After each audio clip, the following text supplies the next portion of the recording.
El Ministerio Apostólico de Enseñanza y Predicación Rema Internacional presenta hoy al Reverendo Fernando García Sotomayor con la proclamación de las buenas nuevas de Dios para tu vida. El mensaje de ayer, el mensaje de hoy y el mensaje para la eternidad a los que tienen hambre y sed de la palabra de Dios. Un querigma de Dios para el que oiga, el que tiene oídos para oír.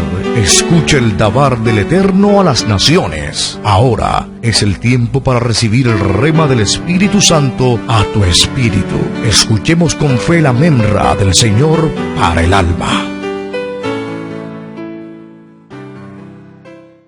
Así es que le invito para que esté atento a la administración de la palabra de Dios. Vamos a buscar en nuestras Biblias el libro de los Proverbios, en el capítulo 3.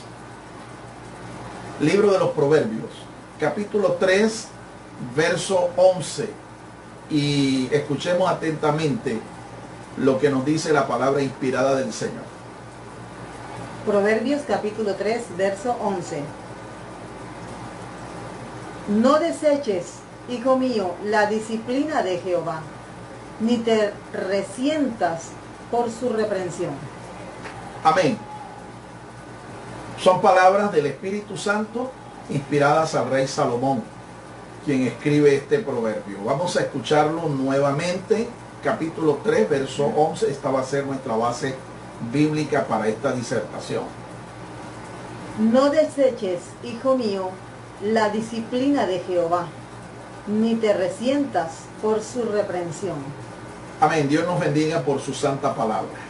Hemos leído la traducción Reina y Valera, la revisión del siglo XXI, la Biblia del siglo XXI, y nos dice claramente allí la palabra de Dios en que no debemos fatigarnos, que no debemos menospreciar. Dice el proverbista que es la corrección del Señor, y ese va a ser nuestra temática en el día de hoy. Esa va a ser nuestra temática en el día de hoy. Le invito a que juntos oremos al Señor pidiendo que Él nos dé sabiduría, entendimiento espiritual de su palabra. Padre, gracias te damos por tu palabra. Gracias, Señor. Te rogamos que tú nos des sabiduría, nos des entendimiento de tu palabra. Abre nuestros corazones, Señor.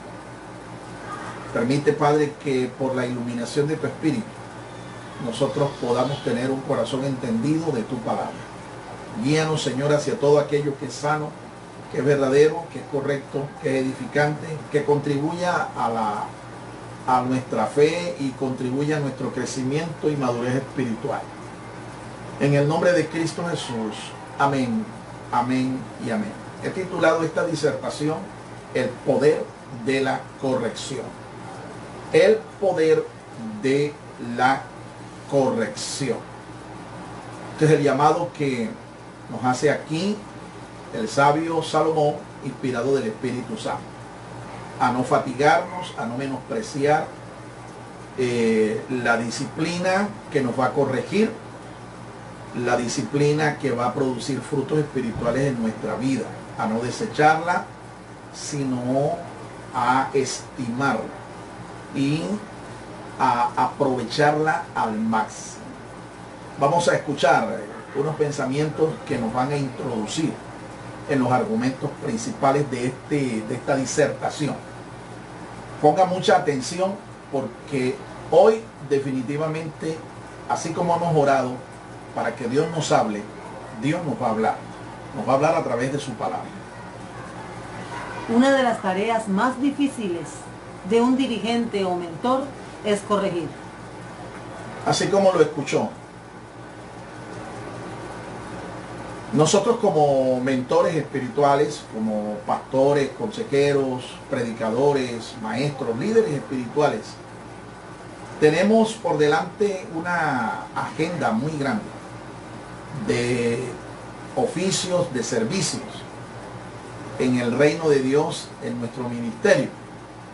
Pero una de las más complicadas, las más difíciles, es la de corregir. Corregir, corregir. Este verbo viene del hebreo tikkun. Esta palabra tikkun es una expresión que en el hebreo a veces puede ser un verbo, corregir, o a veces puede escribirse en la palabra de Dios, así está escrita, como un sustantivo. Y es la palabra tikkun. Esta expresión hebrea nos habla de todo un proceso. Un proceso que inició en nuestras vidas el día que usted y yo entregamos el control, la dirección de nuestras vidas al Señor Jesucristo. Ese día, Dios, el Espíritu Santo,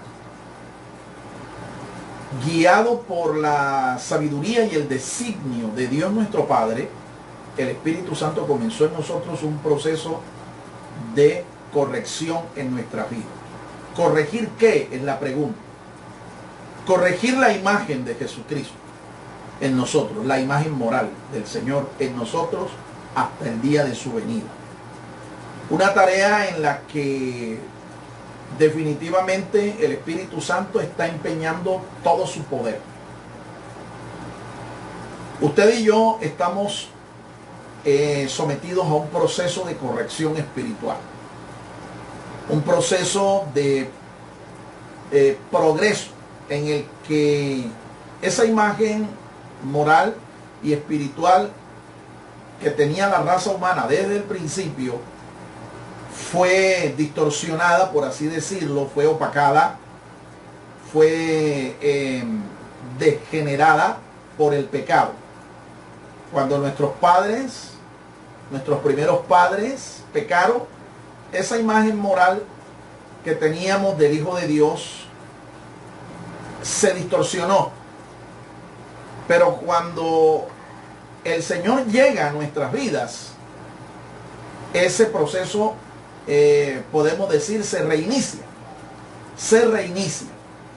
Como cuando un equipo de estos de computación, por ponerles una ilustración, el equipo se detiene, se congestiona.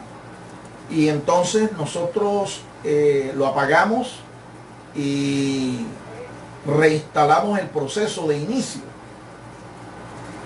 Y el sistema operativo nuevamente se reinstala y el computador comienza otra vez a trabajar normalmente.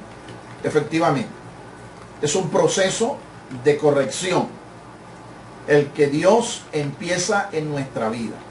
En algunos este proceso está bastante adelantado, en otros ni siquiera ha empezado. Hoy yo quiero llamarle la atención a usted acerca de esto, porque la venida del Señor se acerca.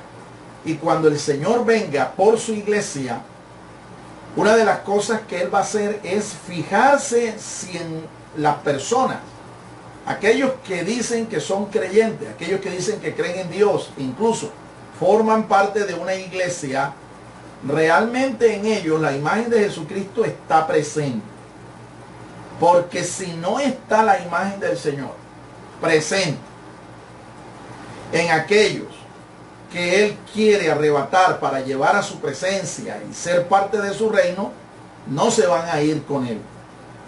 Cristo viene, eso es cierto, la Biblia lo enseña y nosotros estamos seguros de esto, pero Él viene a buscar una familia de hijos espirituales que tengan ese gen espiritual de Él, que tengan ese genoma, que tengan esa imagen espiritual. Cerciórate hoy si tú ya tienes el genoma de nuestro Señor Jesucristo, el genoma espiritual de Él. Porque si tú no lo tienes, si tú no tienes ese sello, si tú no tienes esa impresión genética espiritual, tú no eres del Señor. Y lo más seguro es que cuando Él venga, no te vas con Él. Pero si Él ve que tú tienes esa impresión espiritual, ese sello espiritual, si tú tienes esa genética espiritual, de seguro que te vas con Él. Alabado sea el nombre del Señor. La razón de esta dificultad se basa en el hecho de que el corazón de un ser humano está lleno de rebelión. Así es. ¿Por qué la corrección es tan difícil? ¿Por qué corregir es tan duro, es tan complicado? Se debe al hecho de que nosotros, por naturaleza, somos rebeldes. El corazón del ser humano es rebelde. Por eso no acepta la corrección. La tendencia natural es esa. Y sobre todo, esa tendencia se manifiesta en aquellos que creen que son perfectos. Creen que son perfectos. Y cuando se les hace un llamado de atención, se resienten y se molestan. ¿Sí? Porque se les llamó la atención. Porque se les corrigió. Pero eso no es más que una manifestación del ego que hay en su corazón. Una manifestación de la rebelión que hay en lo más profundo de nuestro ser. Todo ser humano es rebelde y no acepta la corrección porque no quiere ser maltratado en su ego. Así es. Nosotros tenemos un ego, un yo. Un yo. Y allí no queremos que nadie entre. Pero es allí donde quiere justamente empezar su obra el Señor. Entregarle nuestro yo, entregarle nuestro ego. Al punto de que un día nosotros podamos declarar, confesar, como lo hizo el apóstol San Pablo: ya no vivo yo, sino que vive Cristo en mí. A ese punto tenemos que llegar. Al punto de no solo entregar nuestro ego al Señor, nuestro yo al Señor, sino permitir que sea Cristo formado en nosotros. Que sea el Señor dirigiendo nuestra vida, nuestros pensamientos, nuestras palabras, nuestras actitudes, nuestra voluntad. A ese punto tenemos que llegar. De las tareas más difíciles que un dirigente espiritual debe hacer, la corrección es la que va en primer lugar. Así es. Usted y yo necesitamos ser corregidos. ¿Y a quién Dios va a usar para corregirnos? Aparte de su Espíritu Santo, que es el corrector, es el reciclador número uno. ¿Aparte de quién? Bueno, el Espíritu Santo siempre va a usar gente. Siempre va a usar instrumentos. Y tal vez esa persona, ese instrumento que Dios está usando, sea la persona más cercana a ti. Puede ser tu esposa, puede ser tu esposo, puede ser tu pastor, tu mentor espiritual, puede ser tu jefe, puede ser tu profesor, tu maestro, cualquiera de estas personas. Aquí lo importante es saber, ser conscientes de que Dios va a usar a la gente. El sabio Salomón dice, inspirado también, que el hierro se aguza, el hierro se moldea, se afila, es con hierro. Es decir, nosotros podemos transferir este texto a lo espiritual y podemos inferir el hecho de que Dios, para perfeccionar nuestro carácter, para transformar ese yo en nosotros y asemejarlo al carácter de Jesucristo, Dios va a usar gente, Dios va a usar personas, Dios va a usar a un semejante. Bendito y alabado sea el nombre del Señor. Mira ahí al lado de tu hermano en donde estás y míralo y dile: déjate usar por el Señor. Dígale: déjate usar por el Señor. ¿Para qué? Para que el Señor te transforme, para que el Señor te corrija. Alabado sea el nombre del Señor. Conozcamos hoy 4 formas de hacer una sana corrección. Hay que corregir, sí, pero hay que hacerlo de una manera correcta, de una manera sana. Y la Biblia nos muestra por lo menos 4 formas de hacerlo. Y hoy vamos a aprender eso para interiorizarlo en nuestro corazón. 4 formas en las que se debe hacer una corrección sana. Es decir, una corrección de acuerdo a lo que la Biblia La palabra de Dios enseña, porque no es de cualquier manera que se hace esta corrección, no es de cualquier manera.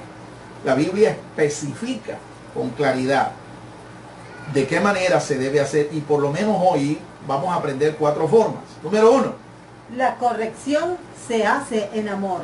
En amor, ¿sí? En amor, primeramente. Una corrección sana se hace en amor. Número 2. La corrección se hace sin acepción de personas. Sin acepción de personas. Eso quiere decir que tiene que ser objetivo, equilibrado, sin favoritismos. Número 3. La corrección se hace con sabiduría. Con sabiduría, pero no de aquí de la tierra. Es con la sabiduría que viene de lo alto, la sabiduría de Dios. Y número 4. La corrección se hace por la palabra de Dios. Se hace por medio de la palabra de Dios. Por medio de la palabra de Dios.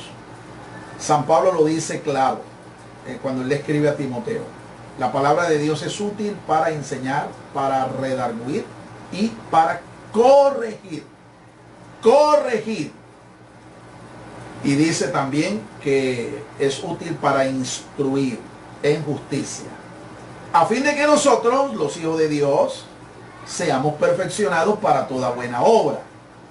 La obra del ministerio, la obra de ser sus siervos, la obra de Dios en esta tierra. Así es que atentos, vamos a enfocarnos en la primera forma o manera de hacer corrección, y hemos dicho que se hace en amor. La corrección se hace en amor. La corrección se hace en amor.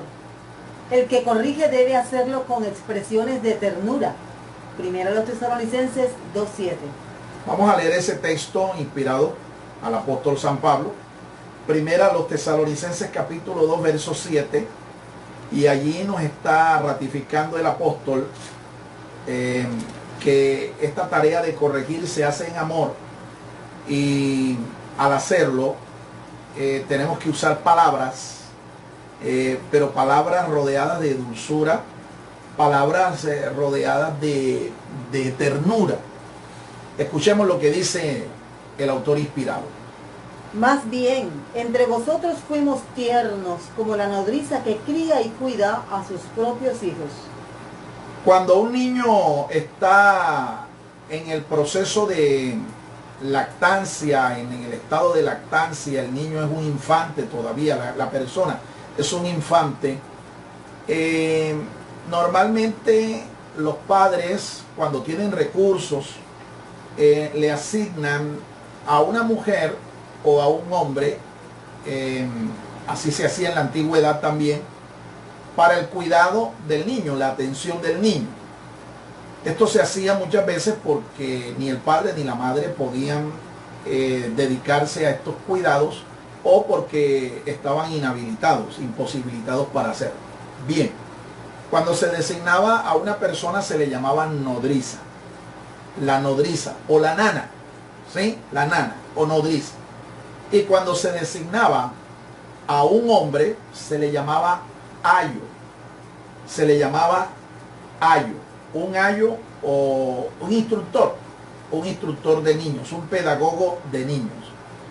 Las escrituras nos dicen que San Pablo, cuando ministró a la iglesia de Tesalónica, él le hablaba a esta congregación, le hablaba a la gente que hacía parte de esta congregación, lo hacía como cuando una nodriza cuida a un niño o un ayo. En otras ocasiones el apóstol usa la palabra ayo para referirse al cuidado que se le proporciona a un niño. Nosotros sabemos que es importante saber cómo hablarle a un niño. Y usted a un niño no lo educa, no le habla con palabras ásperas, con palabras insultantes, con palabras hirientes. Usted no grita a un niño, usted le habla con cuidado, le habla con ternura, le habla con cariño. Esto va a reafirmar la personalidad de este niño, y esto incluso le va a inspirar a él cierto grado de confianza le va a inspirar al niño, le va a crear al niño una especie de seguridad, un ambiente de seguridad. Esto con toda certeza va a contribuir al hecho de que se levante una persona segura de sí misma, una persona sin temores, una persona que no tiene problemas en su personalidad. Una cosa diferente es cuando usted grita al niño, cuando usted lo insulta, cuando usted lo hiere con palabras ofensivas, con palabras hirientes. Eso es totalmente distinto. Esto es muy destructivo, es muy nocivo para un niño. Pues bien, cuando usted está corrigiendo a una persona porque la persona ha cometido una falta, es importante que usted también sepa cómo hablarle, en qué tono y qué palabras debe usar. Qué palabras debe usar, porque esto va a contribuir al proceso de la corrección o va a producir todo lo contrario. Va a destruir a la persona y no la va a corregir, sino que la va a destruir. Para corregir a una persona que está equivocada, se le debe hacer entender la verdad en amor. Efesios 5:2. Vamos a leer lo que dice el apóstol Pablo allí. Carta a los Efesios, capítulo 5, verso 2. Y andad en amor, como Cristo también nos amó y se entregó a sí mismo por nosotros, como ofrenda y sacrificio de olor fragante a Dios. Andad en amor, dice el apóstol. Andad en amor. Pablo dice que la verdad, aunque la verdad muchas veces sea dura, uno debe decirla en amor. Esto le cuesta a las personas que tienen un temperamento fogoso, un temperamento ardiente, efusivo, extrovertido. Porque este tipo de personas con estos temperamentos, sanguíneo, colérico, no son personas que sus sentimientos son fáciles de expresar. Un colérico, un sanguíneo, les es difícil, le cuesta expresar sus sentimientos, sus emociones. Aunque el sanguíneo es efusivo, es extrovertido en extremo, y el colérico también es extrovertido, sin embargo, les cuesta realmente manifestar sus sentimientos, sus emociones. Y cuando va a predicar, cuando va a compartir una verdad, va a corregir a alguien porque esa persona está equivocada, le cuesta escoger las palabras. Pero esto es una tarea que definitivamente hay que hacerla. Hay que hacerla. En esto tenemos que esforzarnos, y hablo a aquellos que tienen este tipo de temperamento. El melancólico no es así, ni tampoco el flemático. La persona que es melancólica, que es flemática, es introvertida y es una persona sentimental, ¿sí? Dada a los detalles, dada a las emociones, ¿ve? Pero esto es justamente lo que hace tropezar a los temperamentos extrovertidos. Entonces, la persona que va a corregir definitivamente tiene que hacerlo no solo con palabras escogidas, palabras seleccionadas, palabras cuidadosamente empleadas, sino que tiene que hacerlo con un sentimiento que brote del alma. ¿Ve? Tiene que hacerlo en amor, y aunque diga la verdad, tiene que hacerlo en amor, expresarla en amor, corregir, ¿verdad?, el error, la mentira, corregir la equivocación en amor, con la verdad, sí, porque es la verdad la que te hace libre, es la verdad la que te sana, pero debes decirla en amor, por así decirlo, vestida en amor. Un mentor espiritual, por ejemplo, cuando va a dirigir y va a instruir a su gente, a sus discípulos, al decirles una verdad, debe hacerlo como lo dijo en una ocasión un expresidente de nuestro país. A él le preguntaron que cómo se dirigía a un pueblo, a una nación, a un estado, y él dijo, sencillo, póngase en su mano de hierro, póngase un guante de seda. Interesante, ¿no? Póngase en su mano de hierro, hágalo con mano firme, mano de hierro, pero esa mano de hierro tiene que estar revestida de un guante de seda. ¿Qué es lo que la gente ve cuando ese dirigente, ese mentor, ese maestro, ese instructor habla o dice o corrige por medio de una verdad? ¿Qué es lo que la gente ve por fuera? ¿Qué es lo que escucha? ¿Qué es lo que ve? Un guante de seda. Ve seda. ¿Cómo es la seda? Suave. ¿Ve? La seda es suave, es sensible, es delicada. Pero mire lo que está dentro del guante de seda. Una mano de hierro, una mano firme. Es así. Y efectivamente, la corrección se hace así. A los mentores, a los pastores, a los dirigentes espirituales que me están escuchando en esta hora, a los líderes espirituales, hay que hacerlo así. La misma Biblia lo respalda. La misma palabra de Dios respalda. La verdad se debe decir en amor. Se debe pronunciar en amor, ¿eh? Como quien se pone un guante de seda, ¿sí?, en una mano que es de hierro. Segundo, la corrección se hace sin acepción de personas. La corrección se hace sin acepción de personas. ¿Qué quiere decir esto? Esto quiere decir que se va a corregir sin favoritismos, de una manera objetiva, sin preferencias de unos sobre otros. Todo aquel que necesite corrección, hay que corregirlo. Todo aquel que necesite ser corregido, hay que corregirlo. No importa quién sea. No importa. Es que esta persona es mi jefe. Es que es mi pastor. Es que es mi esposa. Es mi esposo. Es mi hijo. No importa quién sea. Sin acepción de personas.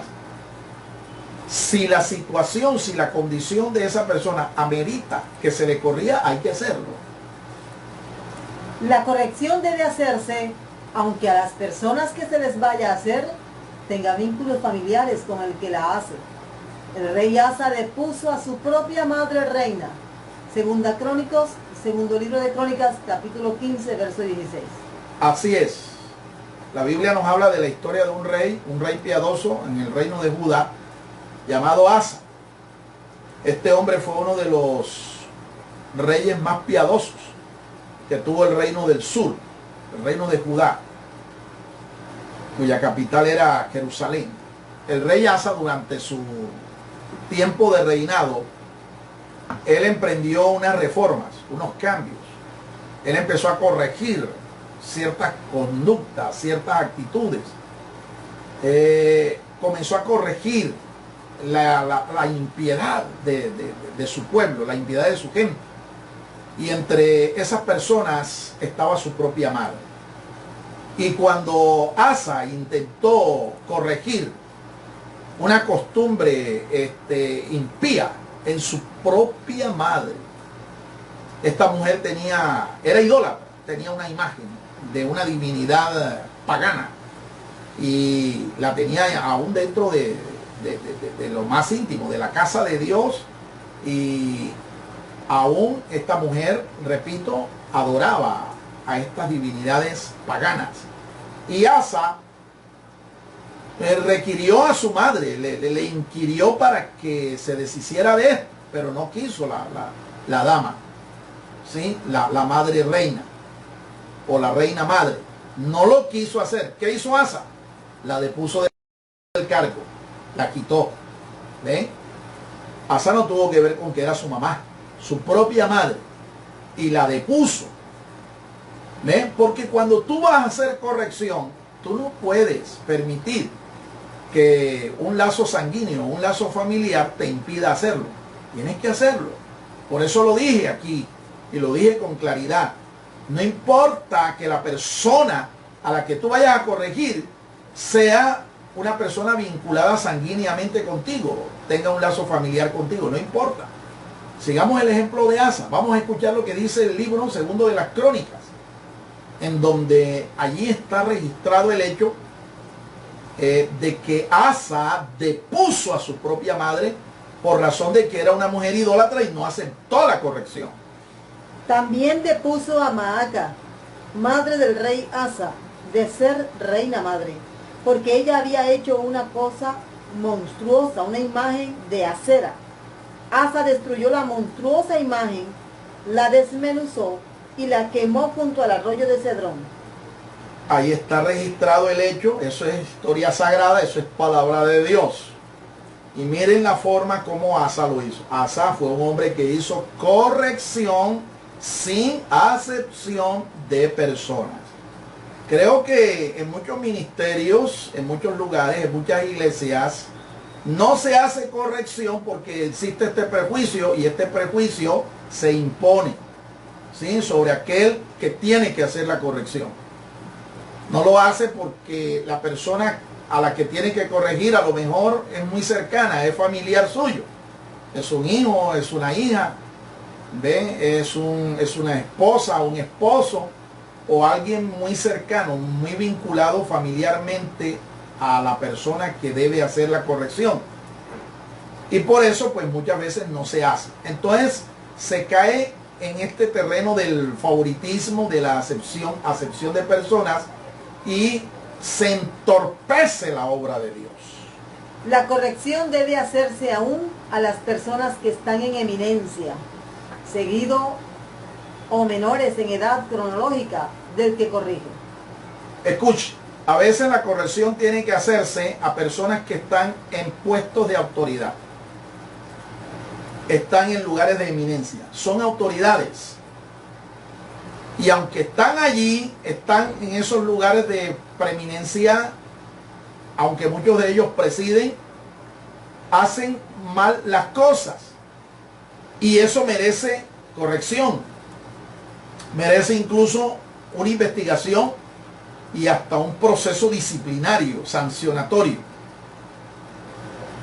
Muchas veces encontramos dirigentes en la obra de Dios que necesitan parar, necesitan declararse impedidos hasta que se demuestre que ellos están obrando bien, que están haciendo bien las cosas. A eso se le llama un proceso de investigación y de disciplina, de restauración espiritual.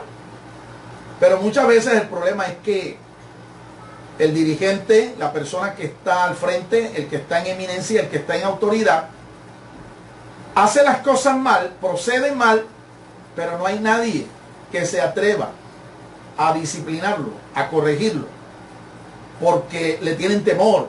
Algunas veces inclusive le tienen pavor a esa persona. O hay gente que dice, yo no me voy a meter en esos problemas, eso es problema de él o de ella, ¿sí? Vieron a esa persona cometer una falta, lo vieron. Y en vez de acercarse para de una manera con entereza, de una manera amable, corregir a la persona porque lo que hizo lo hizo mal, en vez de hacer eso, lo que hacen es que se quedan en silencio, callan lo que vieron, lo encubren, y peor, muchas veces después empiezan a divulgar de lo que vieron, lo que escucharon. Empiezan a divulgarlo con personas que no tienen la capacidad de sobrellevar estas cosas. Así le ocurrió una vez a un pastor que cometió una falta moral, y el pastor fue sorprendido, ¿ven?, por una persona, un feligrés, ¿ven?, que ni siquiera era miembro de su congregación. Esta persona, que cuando vio al pastor, en vez de acercársele y llamarlo, aconsejarlo, hacerle ver que había cometido una falta, que estaba siendo sorprendido en un desliz, en vez de hacer esto, la persona cayó Y peor, después comenzó una campaña de descrédito contra ese pastor. En vez de hacer lo que estoy diciendo, llámelo, exhórtelo, repréndalo, corríjalo ahí mismo. Y si este mentor, este dirigente, escucha, has ganado a tu hermano, cierre esa página de ese libro y punto, asunto olvidado, asunto remediado. Eso es lo que hay que hacer. Entonces, esta persona lo que hizo fue crear una campaña de descrédito contra este siervo de Dios. Y obvio, cuando aquel pastor, aquel ministro, se enteró de esta situación, obvio que rechazó este tipo de gestiones. ¿Sí? ¿Por qué? Porque él se creía inmune. No. Porque él creía que no tenía que ser corregido. No. Aquel pastor resistió eso porque la persona que intentó corregirlo, entre comillas, no lo hizo bien. No lo hizo de acuerdo a un proceso bíblico de restauración. Y no era la persona autorizada, no era la persona autorizada para corregir. ¿Quién corrige a un pastor? ¿Quién corrige a alguien que está en eminencia? Sus autoridades. Sus autoridades, las personas que están en autoridad por encima de él o por encima de ella. Es allí donde usted tiene que ir en caso de que aquella persona no acepte la corrección. Pero es claro el hecho de que aunque la persona esté en eminencia, aunque sea un mentor espiritual, aunque esté ejerciendo autoridad delegada de parte del Señor para presidir, para dirigir, esta persona, si comete una falta, esta persona hay que corregirla. Alabado sea el nombre del Señor. La corrección demanda del que corrige un buen testimonio ejemplar, respeto, humildad, empatía. Así es. Estas son cualidades que debe tener la persona que va a hacer corrección. No es cualquier persona. Debe tener un buen testimonio. Debe hacerlo con respeto. Debe hacerlo poniéndose en el lugar de la persona que necesita la corrección. Aquel que cometió la falta. Aquel que cometió la equivocación. Entonces no es cualquier persona la que va a corregir. Tiene que ser una persona definitivamente que sea un ejemplo en su vida, un ejemplo en su familia, en su fe, un ejemplo en su conducta. Si no tienes este perfil, no estás llamado a corregir a nadie. Primero corríjase usted. Primero corríjase usted. Y después entonces sí, intente corregir a otro. Es como dice el Señor en su palabra.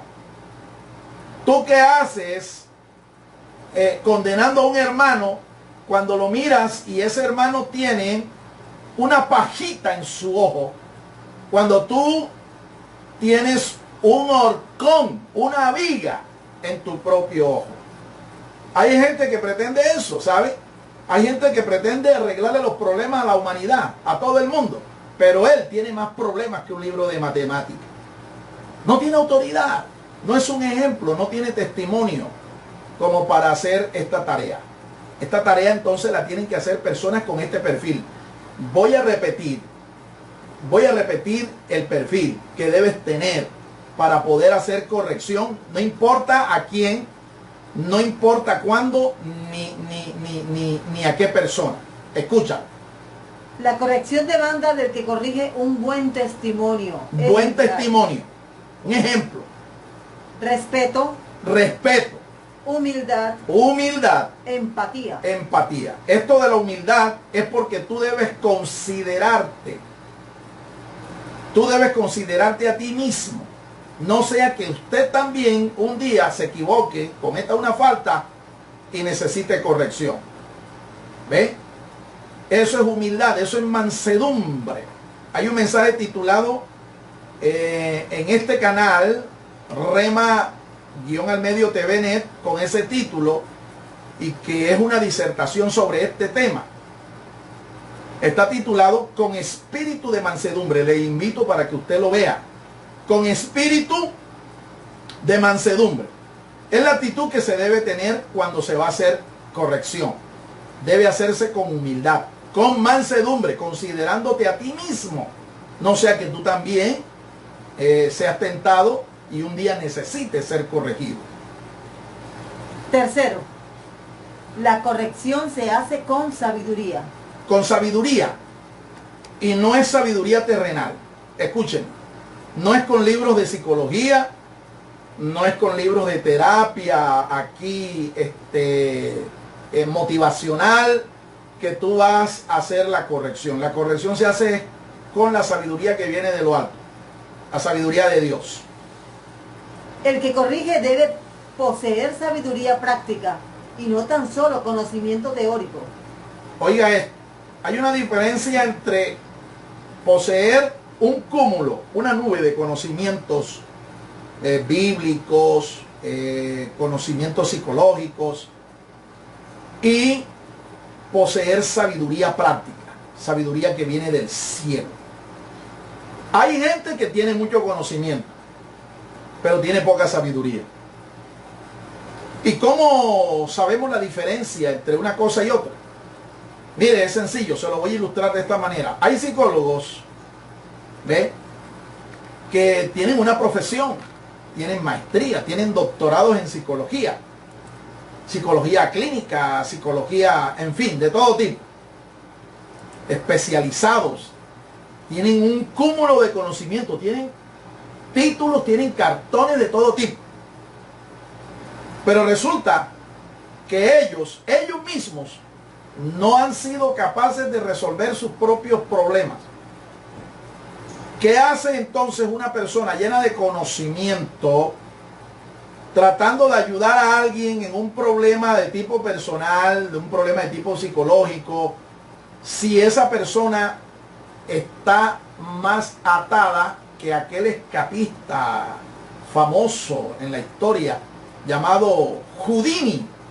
Aquel hombre que se encadenaba por todos lados y lo tiraban en el agua, lo tiraban en una alberca, en una piscina, y este hombre al minuto, a los 2 minutos salía libre de toda cadena. Bueno, hay gente que está más atada, está más llena de cadenas que este escapista llamado Houdini. Pero ellos pretenden, con su título profesional, ayudar a gente que está atada, que está encadenada, ligada a un vicio, cuando ellos mismos son los primeros que tienen que lograr resolver sus problemas. Como hemos dicho, no te sirven los títulos, no te sirve el conocimiento. Aquí lo que sirve es la sabiduría para hacer las cosas. Una persona sin tanto título, sin tanto conocimiento, se le presenta un problema, y si esa persona sabe enfrentar el problema y solucionarlo, esta persona es considerada, y debe serlo así, debe ser considerada esta persona como una persona sabia. ¿Ve? Una persona sabia, ¿por qué? Porque supo enfrentar su problema y supo hallarle solución. Supo encontrar la vía para solucionar este problema. Entonces, en síntesis, quiero decir que cuando usted vaya a ministrarle a una persona para ayudarla en un problema, usted tiene que tener la sabiduría práctica. Es decir, usted tiene que haber vivido esa experiencia y haberse instruido en la palabra de Dios, haber recibido la sabiduría de Dios, y entonces sí, aconsejar, entonces sí, ministrar, corregir a esta persona, mostrarle a esta persona lo que usted hizo, o como dice la Biblia que debe hacerlo. Y entonces es cuando esa corrección va a ser efectiva. El que corrige debe proveerse de la sabiduría de Dios revelada en su palabra. Así es. ¿De dónde nosotros obtenemos sabiduría? De Dios, de su palabra, de su santa y bendita palabra. Esto es una verdad revelada desde el primer libro de la Biblia hasta el último. Desde el primer libro de la Biblia hasta el último, si usted estudia la palabra, medita la palabra, si usted interioriza la palabra, si usted guarda la palabra de Dios te va a proveer a ti todos los recursos necesarios para que tú adquieras sabiduría. Y sabiduría de Dios. Te va a proveer a ti de los recursos espirituales que tú necesitas para corregirte a ti mismo y poder corregir a otras personas. En el judaísmo, los místicos del judaísmo, ellos aseveran esta verdad. Ellos dicen que sí, que la palabra de Dios efectivamente te provee a ti los recursos con que progresar en tu vida espiritual, con que ascender en tu vida espiritual. Los místicos del judaísmo te enseñan, ¿ve?, que toda persona tiene los recursos en la palabra de Dios para hacer corrección espiritual en su vida. Y le llaman a este proceso el proceso del tikkun. El tikkun, T-I-C-U-M, tikkun, corrección. Y eso es cierto, totalmente cierto, está respaldado no solamente por los místicos del judaísmo, está respaldado por toda la palabra de Dios. Mira lo que dice el salmista. El salmista dice, ¿con qué limpiará el joven su camino? ¿Con qué? Dice el salmista respondiendo, con guardar tu palabra. ¿Cómo dice el apóstol Pablo? Que la palabra de Dios es para todo aquel que la estudie, que la recibe, que la ama, que la lee, que la guarde en su corazón. ¿Qué utilidad tiene para todo aquel que hace esto en su vida? Dice que es útil para enseñar, para redarguir, para corregir e instruir en justicia, a fin de que el hombre de Dios sea perfecto, sea maduro espiritualmente y preparado para toda buena obra. Los sabios del judaísmo, los místicos, la gente más espiritual del judaísmo, enseña que hay una serie de salmos que si usted medita en ellos y usted los recita, usted va a provocar un impacto en su hombre espiritual, en su vida espiritual, en su ser espiritual. ¿Qué impacto es? Un impacto de progreso, un proceso de corrección. Usted va a ir creciendo espiritualmente. ¿Cuáles son esos salmos? Hay una lista de salmos. Quisiera que usted tomara nota de eso y que usted realmente le diera a la palabra de Dios el valor que esta gente le da. Usted como cristiano, yo como cristiano, tenemos que darle a la palabra de Dios el valor que esta gente le da. Un valor muy alto. Lo consideran incluso una herramienta para crecer espiritualmente. Crecer, madurar, progresar, corregir espiritualmente. Escuche cuáles son esos salmos. Salmo 16. Salmo 16. Salmo 32. Salmo 32. 41. Salmo 41. 42. Salmo 42. 59. Salmo 59. 77. Salmo 77. 90. Salmo 90. 105. Salmo 105. 137. Salmo 137. Y 150. Y el Salmo 150. Es una selección de 10 salmos. Recuerde usted que los salmos son cánticos. En realidad el himnario del pueblo de Dios era el libro de los salmos. Pero la naturaleza de muchos de estos salmos era de tipo pedagógico. Los títulos que ellos tienen indican la naturaleza, los títulos inspirados. Esas letricas pequeñas que muchos de nosotros no las leemos. Esas letricas pequeñas son los títulos inspirados de los salmos. Hay un tipo de salmos que es el salmo masquil. Tiene el título masquil. ¿Qué es un masquil? Es un salmo didáctico. Porque, repito, no solamente son cánticos espirituales, los salmos. El libro de los salmos también tiene salmos de tipo pedagógico, de tipo instructivo. Y como lo estás escuchando, muchos de ellos tienen también la naturaleza espiritual para corregir nuestras actitudes.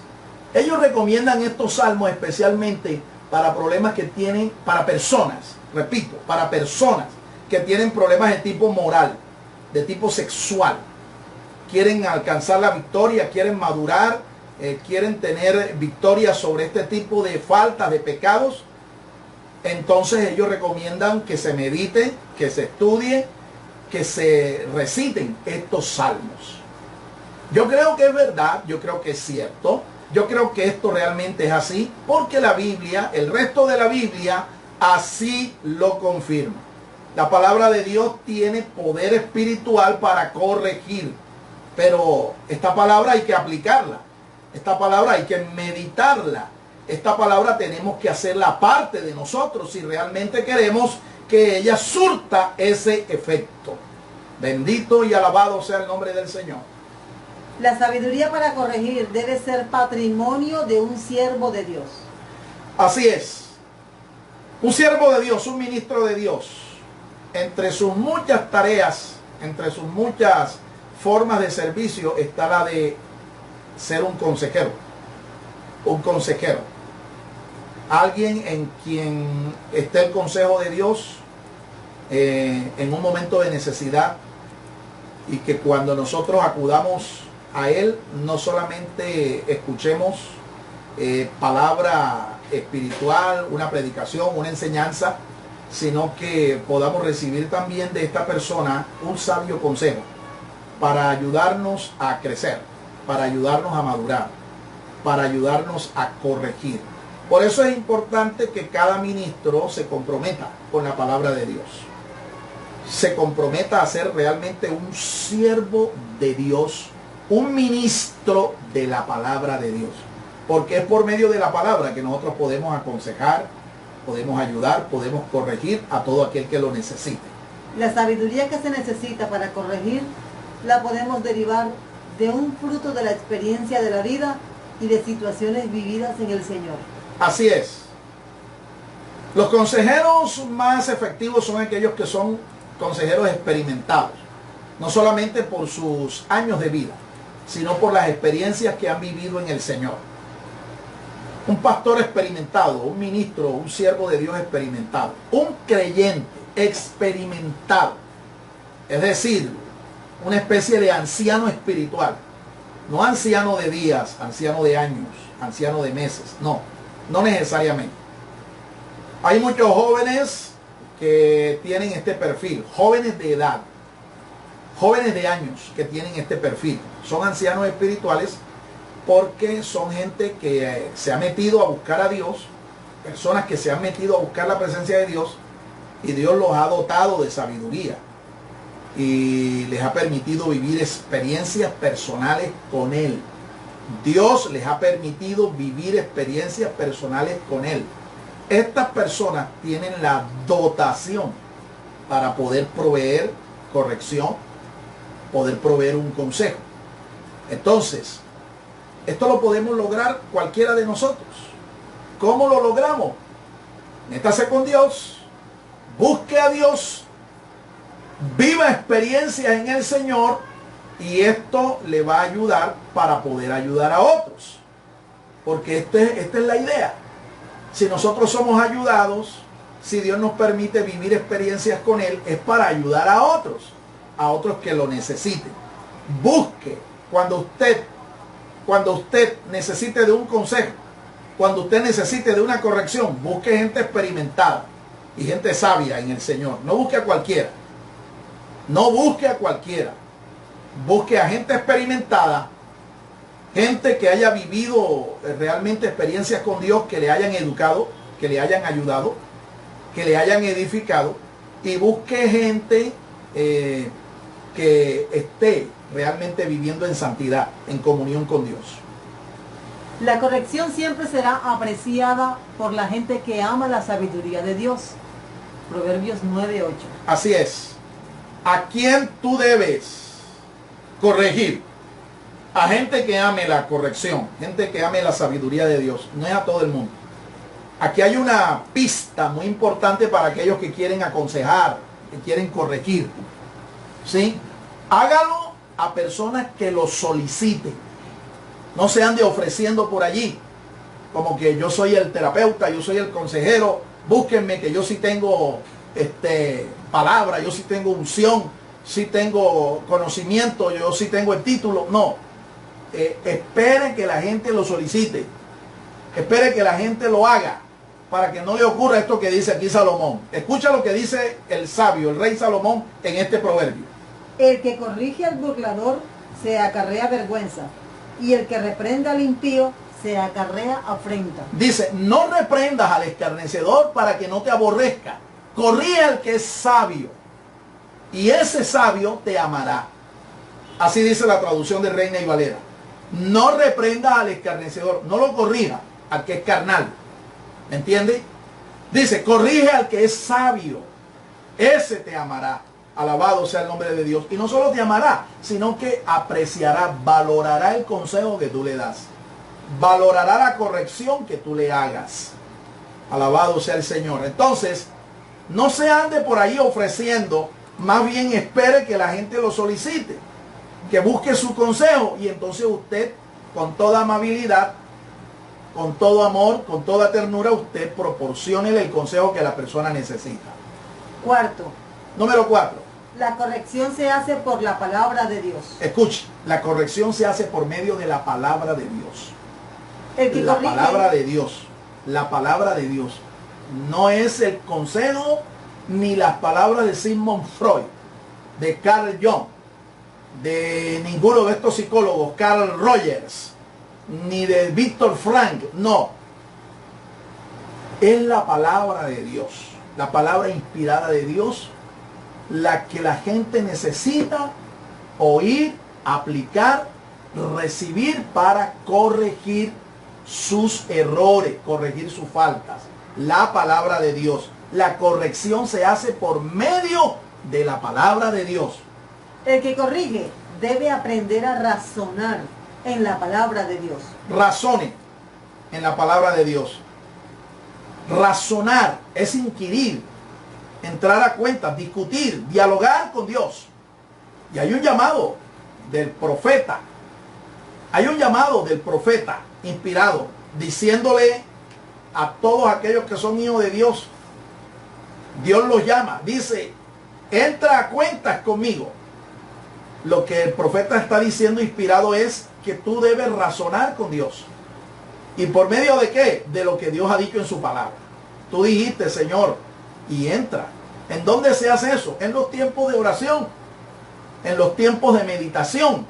En esos tiempos tú puedes dialogar con Dios, puedes razonar con Dios, puedes discutir, así entre comillas te lo digo, discutir con Dios, porque Dios lo dijo, está escrito. Y Dios te va a ayudar a entrar en razón y a comprender lo que Él quiso decir. El que corrige debe persuadir por medio de la verdad de la palabra al que corrige. Es la verdad de la palabra. Oye, no son mis razonamientos, no son mis conclusiones, es la verdad que dice Dios en su palabra. Esa es la que hay que usar. Esa es la que hay que declarar. Esa es la que hay que ministrar. La verdad de Dios. No la verdad de ningún otro, de ninguna otra persona, de ningún otro ser humano. No. No es la verdad, repito, de las escuelas de psicología, de sociología, de medicina. No, no, no. Es lo que dice la palabra de Dios. Jesucristo lo dijo bien claro. Jesucristo dijo, conoceréis la verdad y la verdad te hará libre. Ya vosotros estáis limpios por la palabra que os he hablado. Juan capítulo 15, verso 3. Juan capítulo 17, verso 17, Jesús dice, santifícalos en tu verdad. Tu palabra es verdad. Entonces, mire lo que estoy diciendo. Es la verdad de Dios la que nosotros tenemos que ministrar, compartir, dar. Es la verdad de Dios. No es mi verdad ni la verdad de ningún otro. La corrección que se hace por medio de la palabra de Dios restaura, sana, rectifica a aquel que la recibe. Amén. Mira lo que hace la palabra. sana, rectifica, restaura, ¿sí?, a todo aquel que la recibe. Pero tiene que haber alguien que la declare, tiene que haber alguien que la ministre, tiene que haber alguien que la comparta. ¿Ve? Y para eso están los siervos de Dios, para eso están los mentores, para eso están los ministros, para eso están los creyentes que se llenan del Espíritu Santo y de la palabra del Señor. La principal razón por la cual nosotros rechazamos la corrección es por nuestra naturaleza rebelde. Por el contrario, si aceptamos ser corregidos, son muchos los beneficios que vamos a ganar. La corrección Así es, mi hermano, mire, si usted desprecia el consejo, si usted desprecia la corrección, usted no va a crecer, usted no va a progresar en su vida espiritual. Pero tiene que aceptar la corrección, ¿sí?, con madurez, con humildad, con sencillez de corazón. Tiene que aceptarla. Hay gente que no resiste que se le hable de una manera fuerte, no lo resiste. Son como aquellas galletitas de huevo, aquellas galletitas griegas que llaman en algunos sitios, que son hechas de azúcar. Son galletitas hechas de azúcar. Y la gente las compra y las come con arequipe, con mermelada y con cositas dulces. ¿Ves? Pero resulta que estas galletitas tienen un problema. Tú no las puedes tocar porque se quiebran fácilmente. ¿Ves? Hay gente que su inmadurez es tal que no resisten una palabra firme. Se quiebran. Ahora, si se quebraran para ser reconstruidos, gloria a Dios.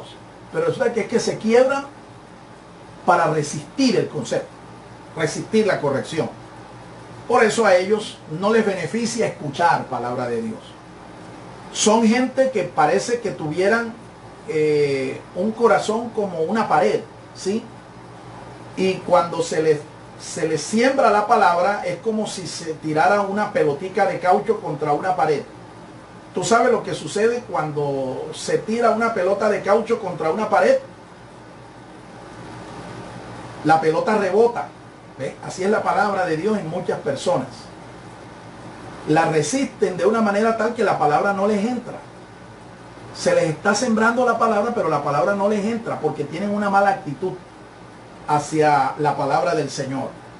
Tienen un corazón entenebrecido, un corazón duro, un corazón rebelde. Por eso resisten el consejo, resisten la palabra. Y Dios lo que hace es que a estas personas las entrega un juicio para que se endurezcan más. Igual que le ocurrió al faraón de Egipto, que en vez de quebrantarse ante las maravillas y el poder de Dios, lo que hizo fue que se rechazó y se endureció. Se endureció. Dios lo entregó a ese juicio. Hoy se está predicando la verdad. Hoy se está anunciando la palabra. Hoy se está predicando la palabra, pero muchos la resisten.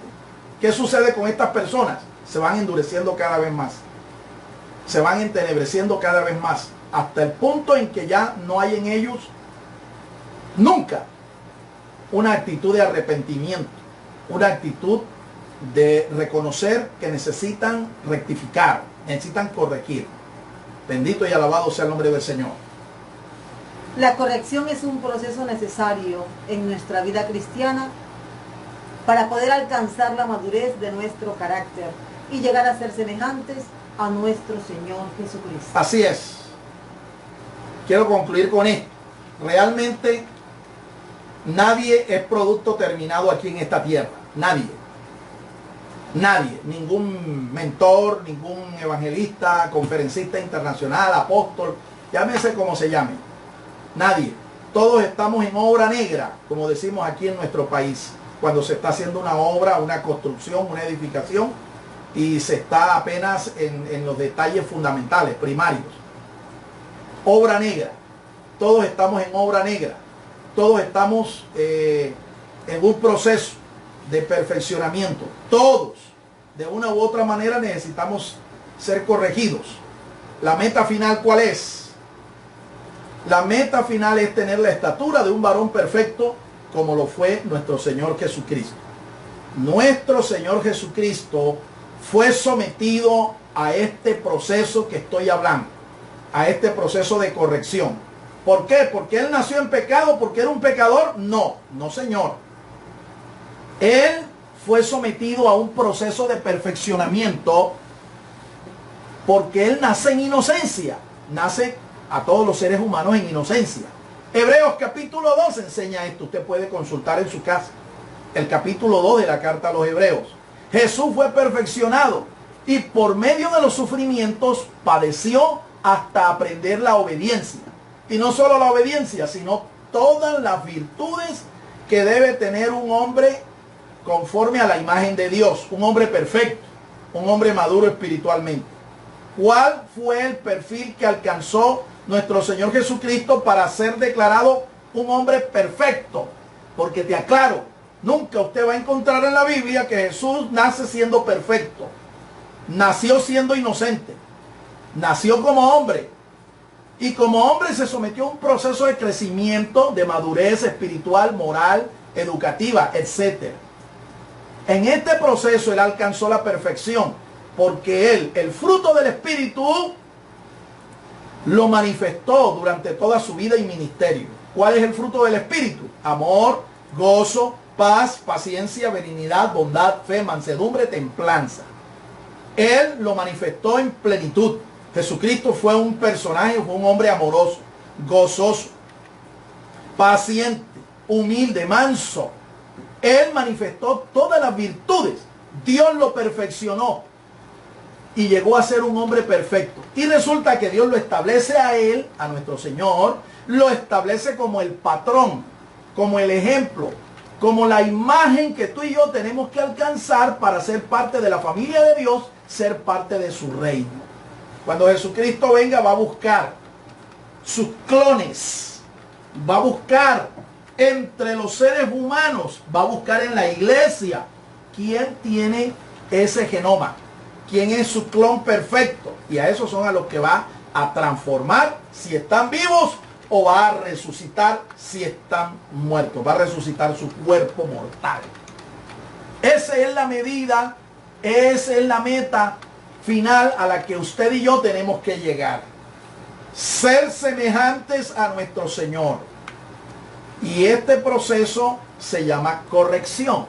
Se llama tikkun. Un proceso al cual usted y yo tenemos que rendirnos. Y tenemos que animarnos, porque si ciertamente estamos todavía en obra negra, estamos en proceso, quiero decirte, para animarte, que la obra que comenzó el Señor la va a perfeccionar hasta el día de Jesucristo. Alabado sea su nombre para siempre. Dios no va a dejar su obra a medio hacer. En cada uno de nosotros Él va a terminar, va a culminar esa obra. Y aquí voy a hacer un llamado a aquellos que quieren iniciar este proceso de rectificación, este proceso de corrección en sus vidas. Este proceso inicia recibiendo al Señor Jesús en tu corazón. Si tú no estás dispuesto a recibir al Señor Jesucristo, quiere decir que tú no estás dispuesto a rectificar. No estás dispuesto a corregir tu vida, el rumbo de tu vida. Pero si tú estás dispuesto, entonces lo primero que tienes que hacer es recibir al Señor. Su Espíritu ahí en tu corazón es el que va a iniciar ese proceso de regeneración espiritual y va a continuar la obra de perfeccionamiento, de corrección, ese proceso de santificación hasta el día en que el Señor venga por nosotros o el día en que el Señor nos lleve a su presencia. Si tú estás dispuesto, te invito a que hagas conmigo esta oración de fe, invitando al Señor a entrar en tu corazón. Repita junto conmigo: Señor Jesús, diga, Señor Jesús, yo he escuchado tu palabra, creo que tu palabra es verdad, es toda la verdad. Reconozco que tú eres el Señor. Reconozco que moriste en una cruz, fuiste sepultado y resucitaste al tercer día para darme esperanza, para darme salvación, para darme vida eterna. Te ruego, Señor, que escribas mi nombre en el libro de la vida. Te ruego, Señor, que me selles con tu Espíritu Santo. Que tú, Señor, comiences una obra en mi vida de rectificación, de corrección, y la perfecciones hasta el día de tu venida. Enséñame a orar y a perseverar en tus caminos, desde ahora y para siempre. Ahora me confieso como hijo tuyo. Me confieso Padre Santo.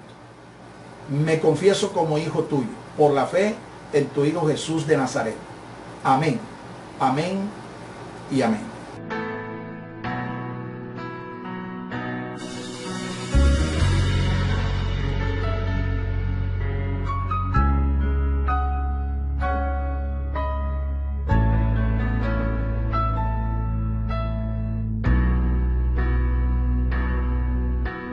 Usted también puede sembrar personalmente sus generosos donativos a la cuenta de ahorros número 487-5031-5995 de Bancolombia, a nombre de Fernando García Sotomayor. Sus ofrendas y sus oraciones sostienen nuestro ministerio.